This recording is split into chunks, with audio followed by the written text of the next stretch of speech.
नमस्कार बच्चों, सोशियोलॉजी की क्लास में आपका स्वागत है। आज हम एक नई सामाजिक समस्या पर चर्चा करेंगे जिसका नाम है निरक्षरता या अशिक्षा, इलिटरेसी। भारत में एक बहुत बड़ी समस्या अशिक्षा की है।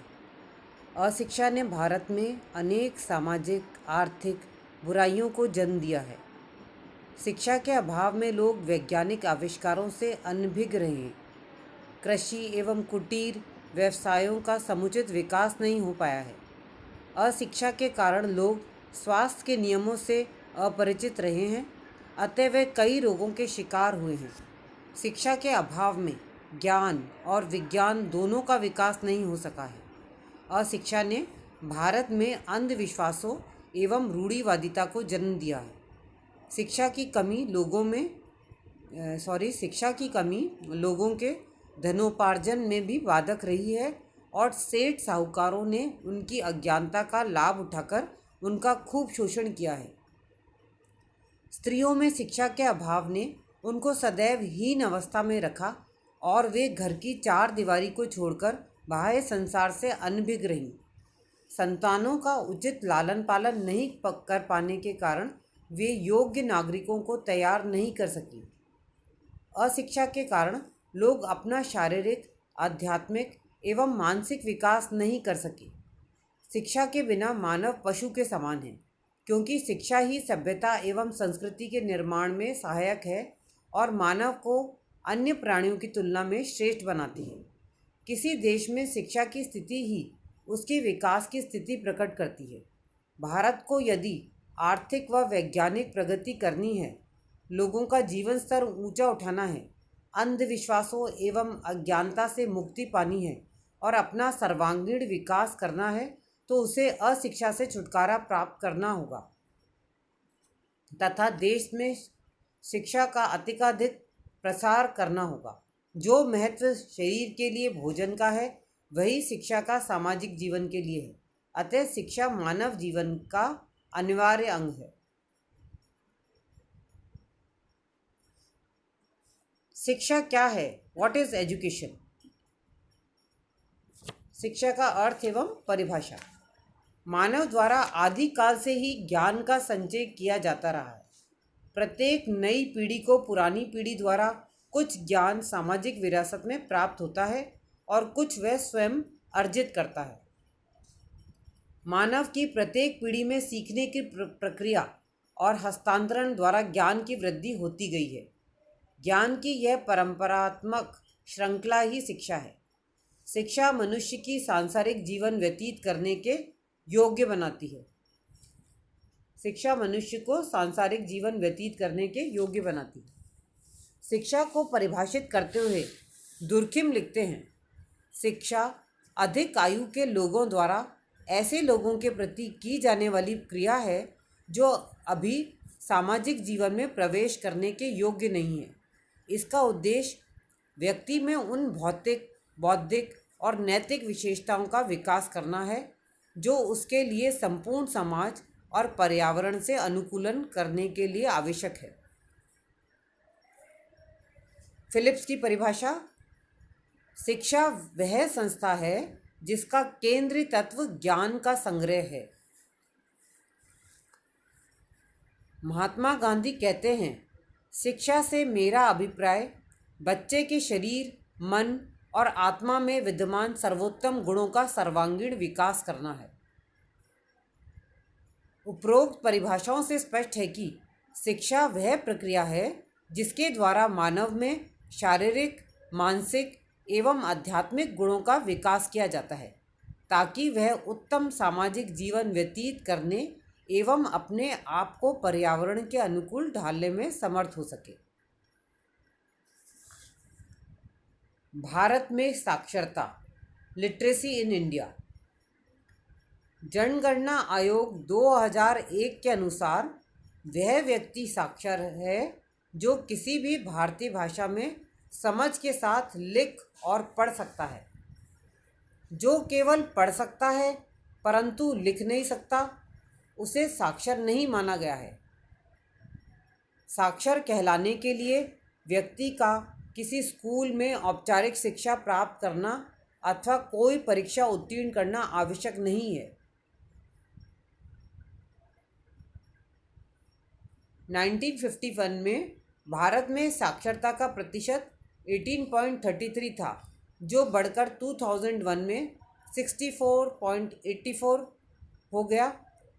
पुरुषों में साक्षरता का प्रतिशत 75.85 तथा स्त्रियों में 54.16 है। केरल में साक्षरता का प्रतिशत सबसे अधिक 90.92 है।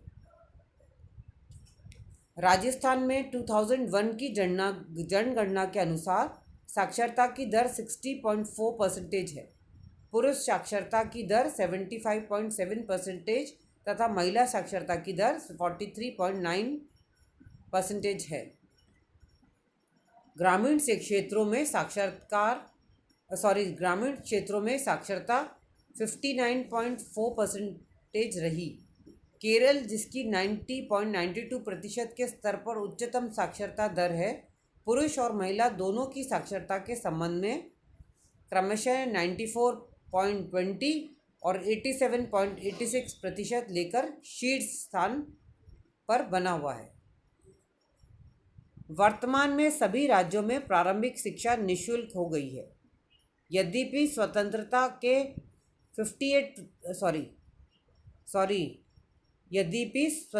के बाद साक्षरता का प्रतिशत और साक्षरों की संख्या काफ़ी बढ़ चुकी है, परंतु आज भी भारत साक्षरता की दृष्टि से काफ़ी पिछड़ा हुआ है।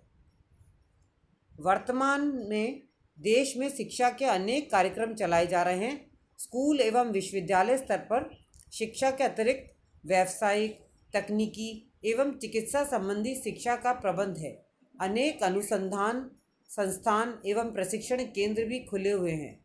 प्रौढ़ शिक्षा एवं बुनियादी शिक्षा के कार्यक्रम भी अशिक्षा की समस्या को हल करने के लिए प्रयत्नशील हैं। भारत में शिक्षा के क्षेत्र में अनेक विसंगतियां और समस्याएं विद्यमान हैं। बावजूद इसके कि देश में लाखों स्कूल और कॉलेज खोले जा चुके हैं, हमारी शिक्षा पद्धति को संविधान में दिए गए नीति निर्देशक सिद्धांतों के अनुरूप 14 वर्ष की आयु के सभी बच्चों के लिए शिक्षा देना संभव नहीं हो पा रहा है। आर्थिक दृष्टि से गरीब व पिछड़े वर्गों में अनेक बच्चे अभी भी शिक्षा से वंचित हैं।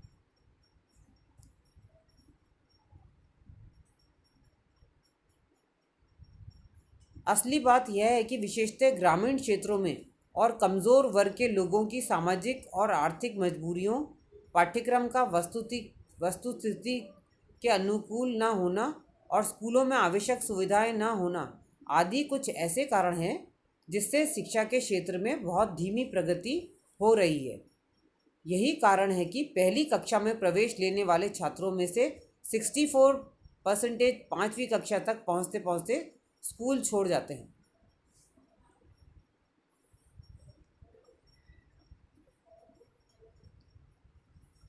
अशिक्षा के कारण। भारत में अशिक्षा के लिए अनेक कारण उत्तरदायी हैं। हम यहाँ उनका संक्षेप में उल्लेख करेंगे। नंबर 1, वर्ण एवं जाति व्यवस्था। प्राचीन काल से ही भारत में वर्ण एवं जाति व्यवस्था प्रचलित रही है। इस व्यवस्था ने समाज को ब्राह्मण, क्षत्रिय, वैश्य एवं शूद्र इन चारों भागों में बांटा है। शिक्षा का अधिकार केवल द्विज जातियों को ही दिया गया। द्विज मतलब ऊंची जातियों को, जैसे कि ब्राह्मण, क्षत्रिय एवं वैश्य। शिक्षा का अधिकार केवल द्विज जातियों को ही दिया गया और शेष लोगों को इससे वंचित रखा गया। प्राचीन शिक्षा धार्मिक शिक्षा थी, जो कि एक वर्ण एवं जाति विशेष के लिए ही थी। यही कारण है कि समाज का शेष भाग अशिक्षित रहा। सेकंड पॉइंट, दरिद्रता। अशिक्षा के लिए गरीबी भी उत्तरदायी है। जहाँ लोगों को भरपेट भोजन तक नसीब न होता हो और जनता गरीबी रेखा के नीचे जीवन व्यतीत करती हो, उनसे शिक्षा प्राप्त करने की आशा नहीं की जा सकती, क्योंकि शिक्षा ग्रहण करने में जितना समय व पैसा खर्च होता है, उतने समय व पैसे में तो वे अपनी आजीविका चलाने की बात सोचते हैं। थर्ड पॉइंट, भाग्यवादी दृष्टिकोण। भारतवासी भाग्य में अधिक भरोसा करते हैं।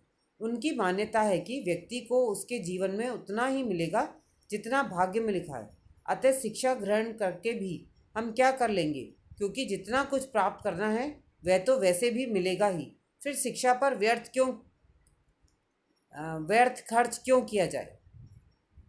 फोर्थ पॉइंट, अंग्रेजी शासन।